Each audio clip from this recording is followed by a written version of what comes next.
Cavs Nation? I'm your host, Ethan Sands, and this is another episode of the Wine and Gold Talk podcast. I'm joined by your favorite beat reporter, Chris Fedor. What up, Chris? What's going on, Ethan? How are you, man? You excited about the in-season tournament continuing into the next round? Knockout round coming next. Well, Chris, unfortunately, the Cavs weren't able to reach the knockout round of the in-season tournament, but I'll be honest. This was something that a lot of people had some backlash on at the beginning, including myself. I'll throw myself under the bus a little bit. But seeing how much the players bought in the incentive alone of a trophy and $500,000 made me have a change of heart because of how bad the players wanted to make it to the next round, into the knockout round. I think the in-season tournament could be here to stay for the next couple of years, especially with some tweaks. What did you like and what did you not like about the tournament? So I had the same reaction that you did, right? I just was skeptical. I know how some of these NBA teams treat the NBA regular season. There are some teams that just treat it like an afterthought because it's all about April, May, and June.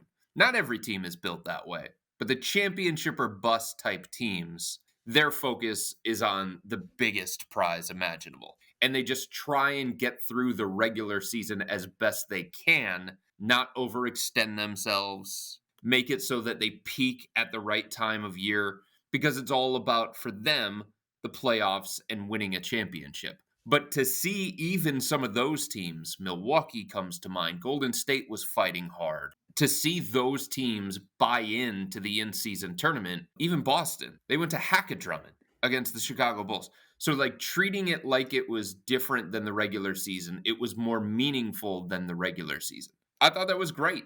And that's what the in-season tournament needs.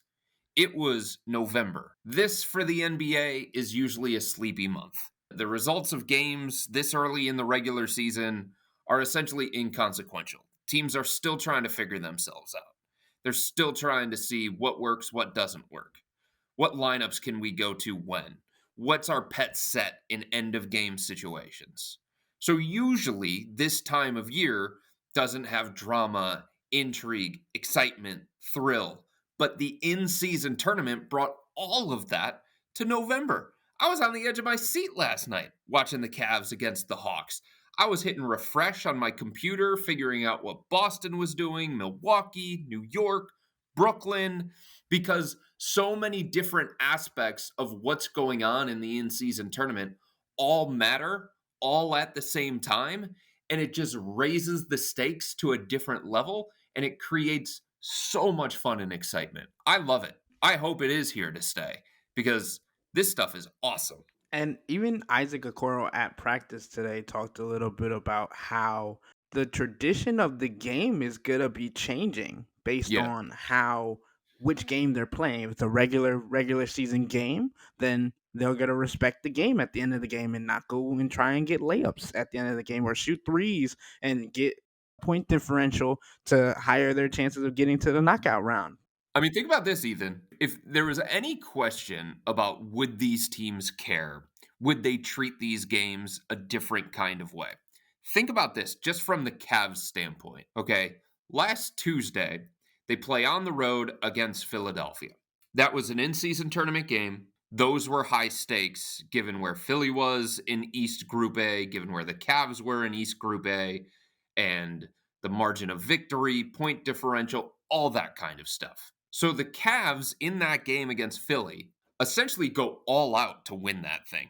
They gassed themselves out and basically gave up a win against the Miami Heat the night after that because they were playing Miami on the second night of a back-to-back and they were completely spent because they spent so much of their energy mentally and physically to get that win against Philadelphia because they deemed it more important because it was an in-season tournament win. And they essentially just punted the Miami game on a night that Miami didn't have Bam. so like that tells you the kind of mindset and approach that some of these teams were taking when it came to in-season tournament group play versus regular season games right around those games. And for fans that don't understand why the Cavs didn't make it to the knockout round, They were not in control of their destiny nearly at all. The only thing that they had in control was they had to beat the Hawks. But the other thing was JB Bickerstaff before the game said that they had a number of 20, winning by 20 as their goal for the game. They ended up winning by 23.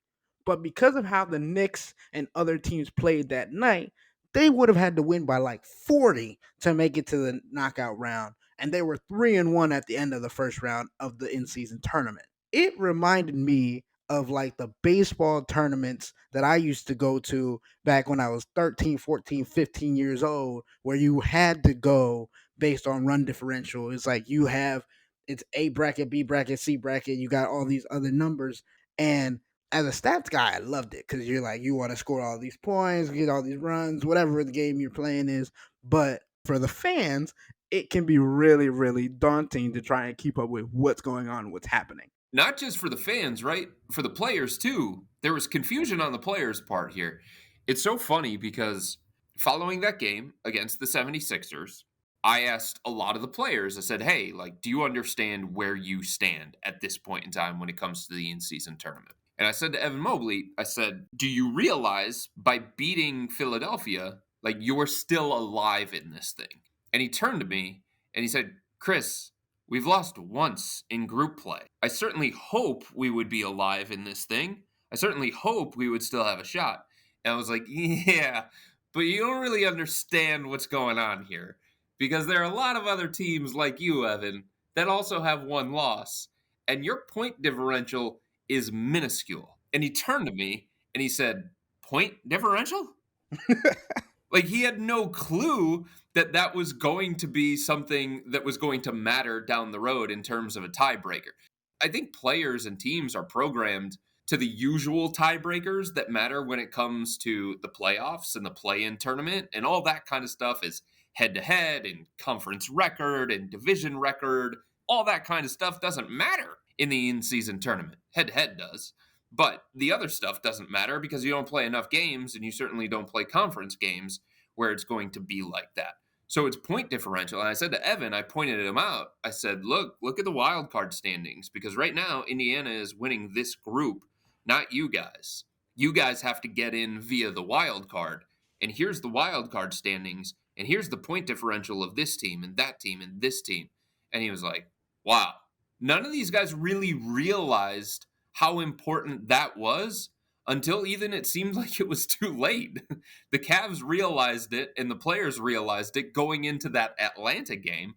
But if they would have understood it better, maybe it was different against Detroit when they were playing at home, a Yeah. figurative layup where they could have boosted their point margin. They could have juiced it the way that the Knicks juiced theirs by playing against Charlotte. You know what I mean? So I think moving forward, players are going to have a better understanding. Fans are going to have a better understanding. But as it was going on, it was probably a little bit confusing for these guys. Even some teams, Ethan, after winning last night and getting to the wild card, the Knicks in particular, they thought they were going to Las Vegas to play these games coming up. And it's like, no, no, no, guys. There's one step first and then Las Vegas. And we mentioned JB Bickerstaff having that 20 point in mind. Everybody knew what they were going for. Donovan Mitchell mentioned after the game that that's what they were understanding of.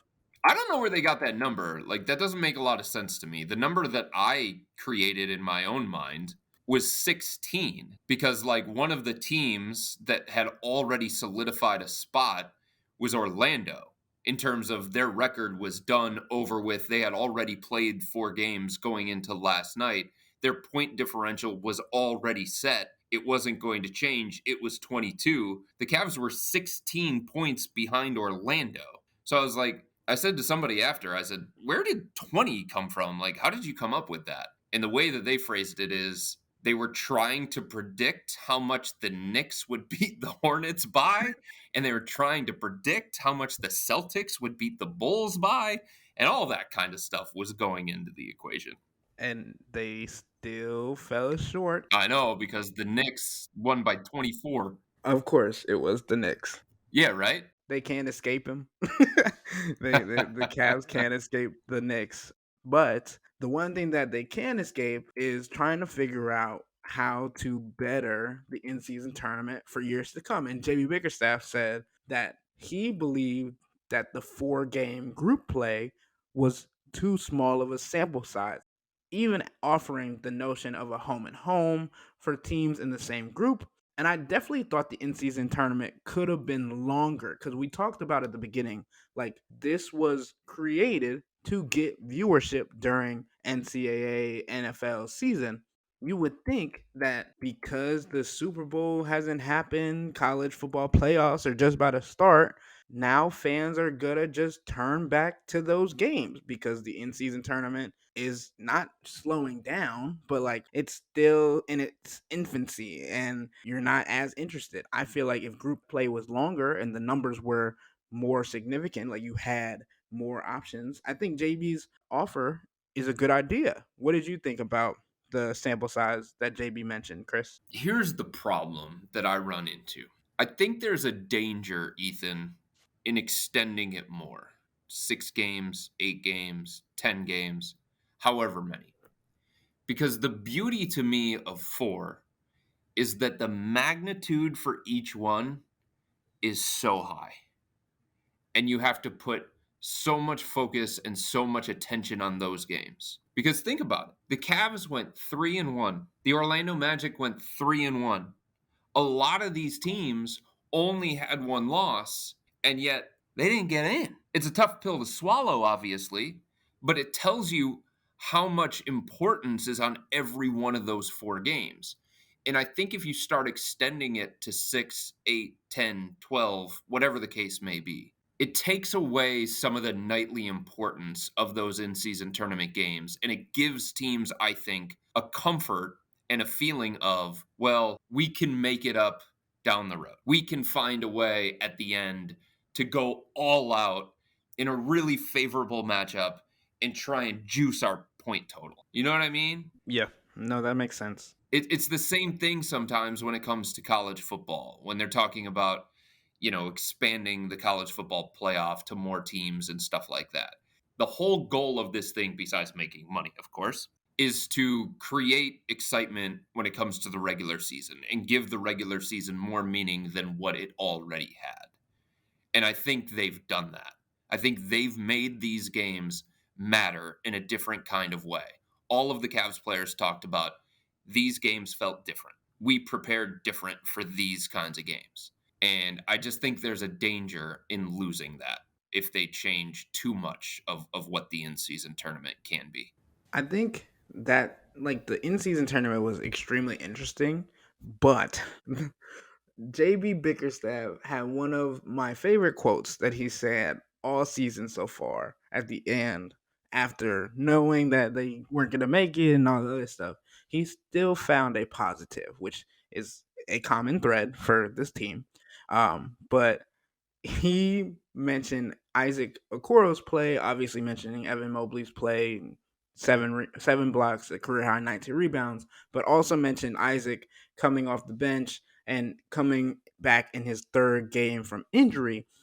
And JB said that he compared Isaac Okoro to Deion Sanders and Darrelle Revis based on their ability to shut off one half of the field and Isaac's ability to shut down a player on the defensive end. That's some hefty praise for someone in just his third game back.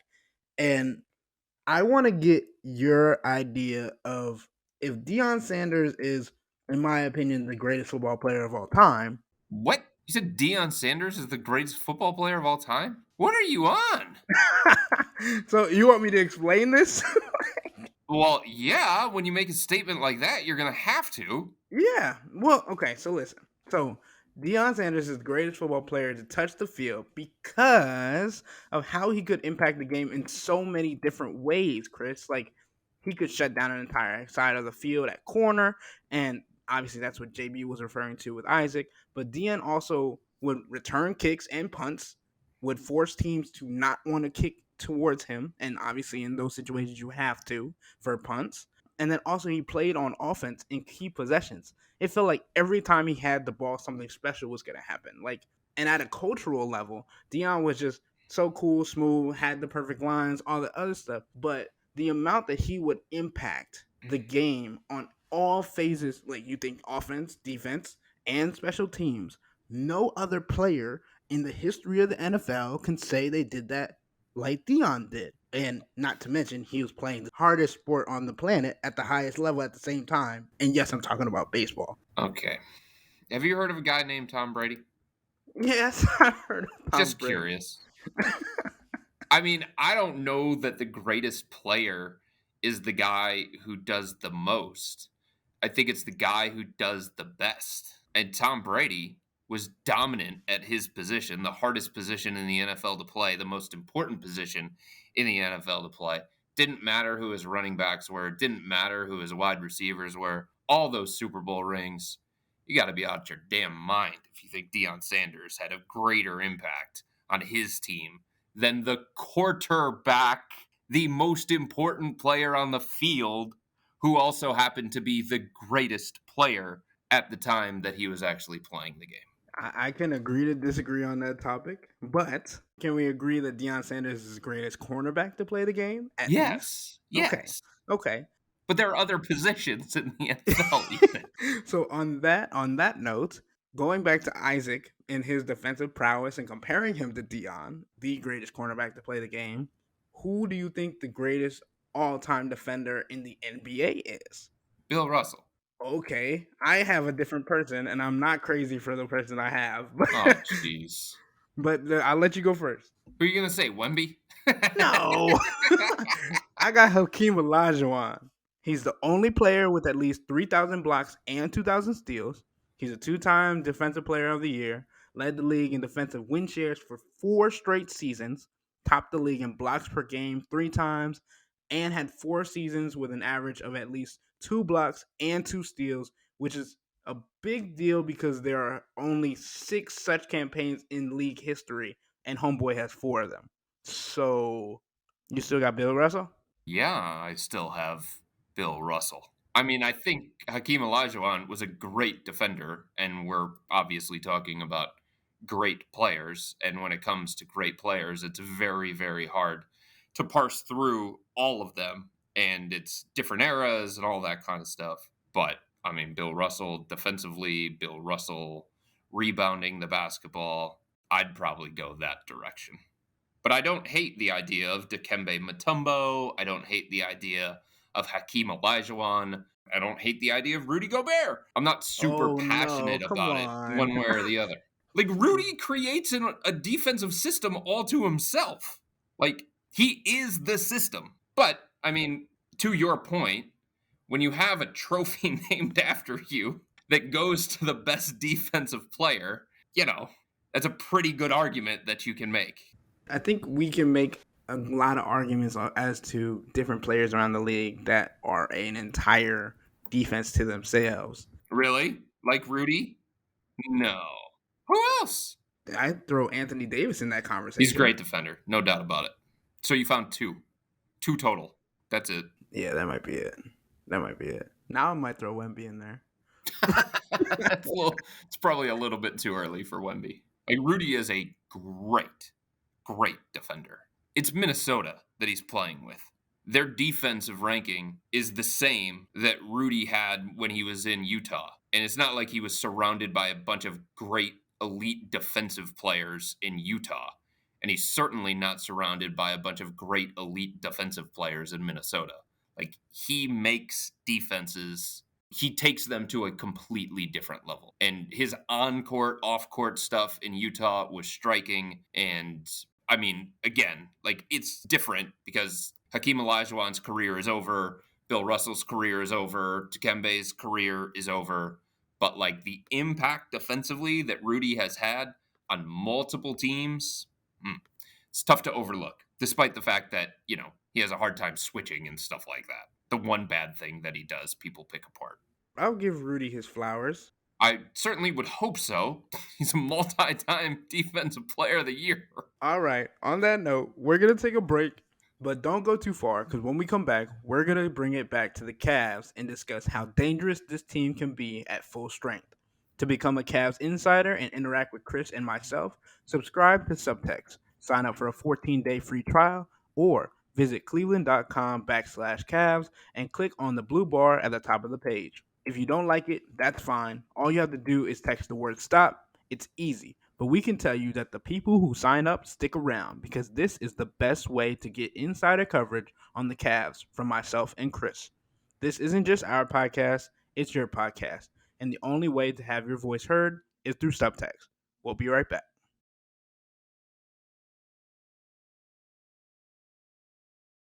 All right, we're back. Let's talk about the Cavs' recent success. They are nearly back to full strength aside from Dean Wade and Ty Jerome still being out. They're 6-2 in their last 8 games and have beaten teams like the 76ers, the Nuggets, and the Warriors, all of whom were thought to be high contenders for a championship run this season. We've talked about consistency all year, Chris. How can the Cavs best maintain this run of success? Yeah, it's all about defense. It is. I know people get enamored with offense, and the Cavs are very, very focused on trying to raise their offensive ceiling. And I think there are signs that their offense is going to continue to rise, especially with more familiarity, continuity. They have the kind of offensive talent to rise up the rankings. But this is a defense first organization. This is a defense first team. And it's not surprising to me, Ethan, that they are 6-2 in their last 8 during a stretch where teams are struggling to score the ball against them. They gave up 95 against Portland, 100 against Detroit, 109 to the explosive high octane Denver Nuggets. You just throw the Miami game out the window because they punted on that one. 102 against Toronto, 105 against Atlanta, and Atlanta came into that game averaging 120 on the year. Like, that's who the Cavs have to be if they're going to continue to bank wins, if they're going to continue to build momentum, if they're going to continue to be a legitimate title contender.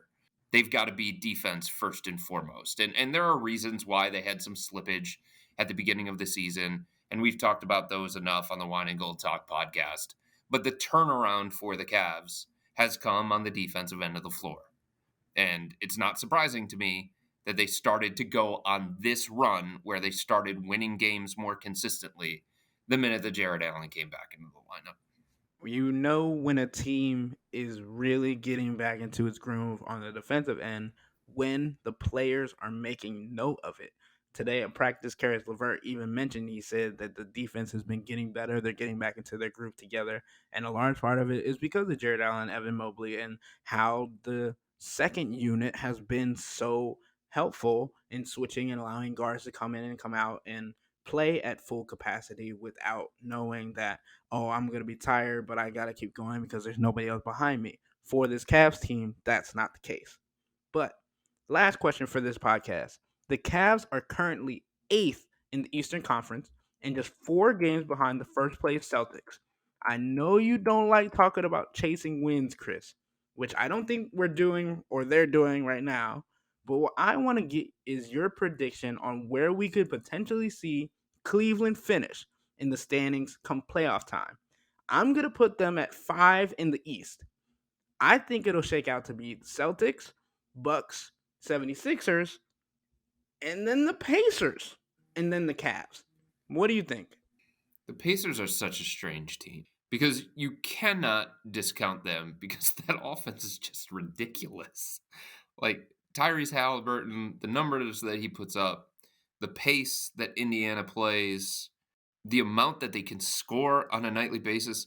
Ethan, they're almost averaging 130 points per game. It's insane how good they are offensively, but they're so bad defensively.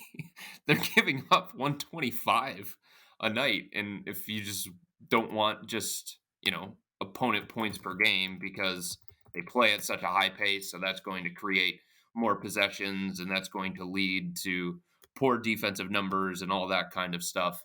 There's definitely some truth to that. There's no doubt about it. It's not like their defensive rating, if you want to look at that number, is any better. They are 29th in the NBA in terms of defensive rating. The only team that has a worse defense than them is the Charlotte Hornets, and they suck too. And then right around Indiana is the Washington Wizards, and they seem incapable of consistently winning games.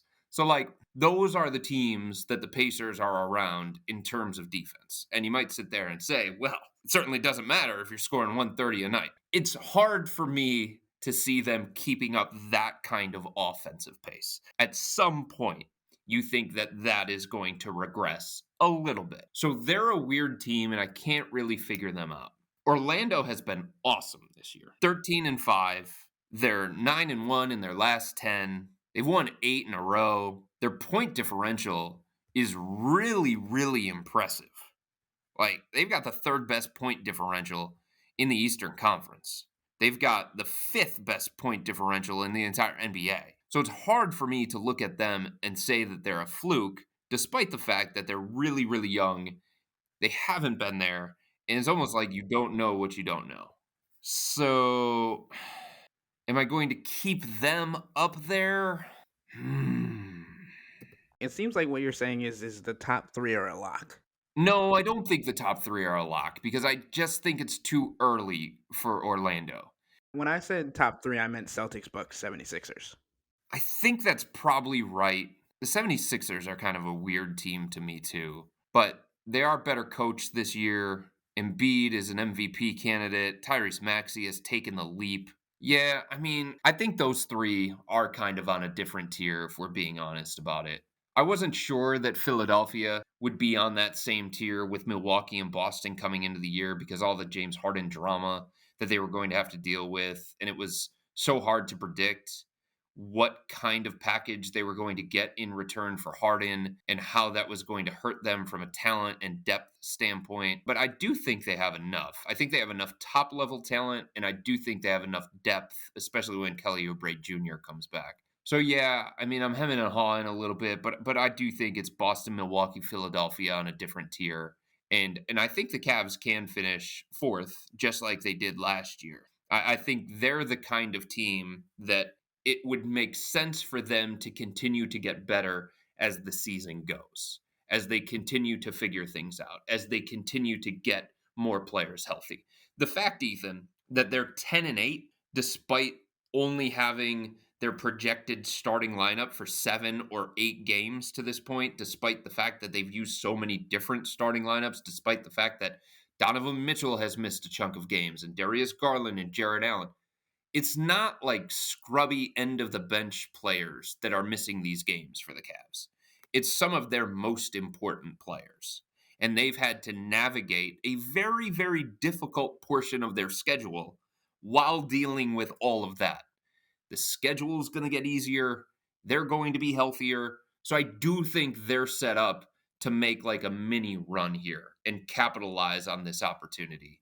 I do think they can be the 4 seed in the Eastern Conference when it's all said and done, just like they were last year. The big question for them, though, is are they better equipped to win a first round playoff series? And can they avoid the New York Knicks in a first round playoff matchup? Because that's just a really, really difficult matchup for the Cavs. And sometimes winning or losing a playoff series is often going to be determined by how you match up with the other guy. And all that insight will wrap up today's episode of the Wine and Gold Talk podcast. But remember to become a Cavs insider and interact with Chris and I by subscribing to Subtext and interact with us on a daily basis. Sign up for a 14-day free trial or visit cleveland.com/Cavs and click on the blue bar at the top of the page. If you don't like it, that's fine. All you have to do is text the word stop. It's easy, but we can tell you that the people who sign up stick around because this is the best way to get insider coverage on the Cavs from myself and Chris. This isn't just our podcast, it's your podcast. And the only way to have your voice heard is through Subtext. Y'all be safe. We out.